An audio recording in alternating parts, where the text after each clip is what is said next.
Dia 25, resolem problemes de selectivitat. Exercici 3. Sigui la funció f de x igual a per e elevat a menys x al quadrat més bx, amb a diferent de 0 i b diferent de 0, apartat A. Calcula els valors de a i de b que fan que la funció tingui un extrem relatiu en el punt 1e. Apartat B. Per al cas a igual a 3 i b igual a 5, calculeu la símptota horitzontal en la funció f quan x tendeix a més infinit.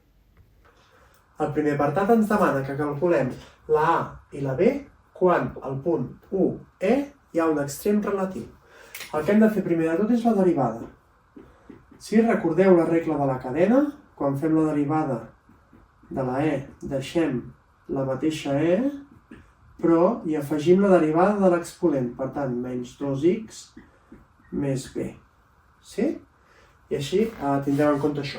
Què hem de fer ara? Col·locar això i sabem que la funció a1 és e i que la funció derivada, a1 és 0. Per tant, substituïm aquests valors en aquestes funcions i trobem la a i la b. La primera, tenim e és igual, la x és 1, per tant serà a e elevat a menys 1 més b. Sí? I l'altra, la derivada igualada a 0, per tant serà 0 és igual a, aquí la x és 1, per tant serà menys 2 més b, e elevat a menys 1 més b. Sí? Tenim aquestes dues equacions.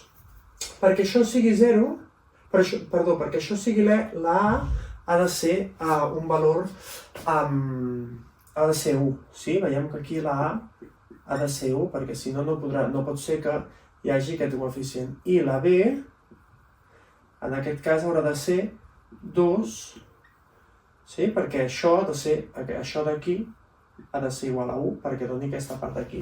Veiem, doncs, els dos resultats. Comprovem ara si aquí és correcte. Sí? Tindrem 0 és igual a 1 per menys 2 més 2, sí? I això serà L1. Veiem que això d'aquí dona 0. Per tant, aquesta igualtat es compleix i els resultats són 1 i 2.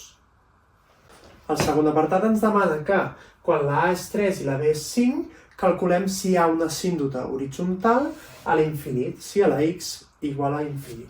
Per tant, hem de fer el límit. Substituïm la a i la b a la funció i veiem que aquest límit, quan tendeix a infinit, hem de mirar aquest exponent d'aquí.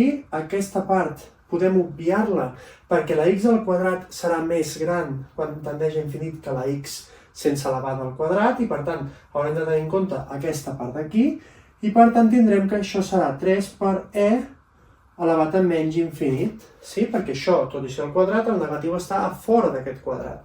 Això, per tant, serà 3 dividit entre e a l'infinit i un número molt gran al denominador fa que doni 0. Sí? Per tant, tindrem una símptota horitzontal a y igual a 0. Demà, sistemes d'equacions.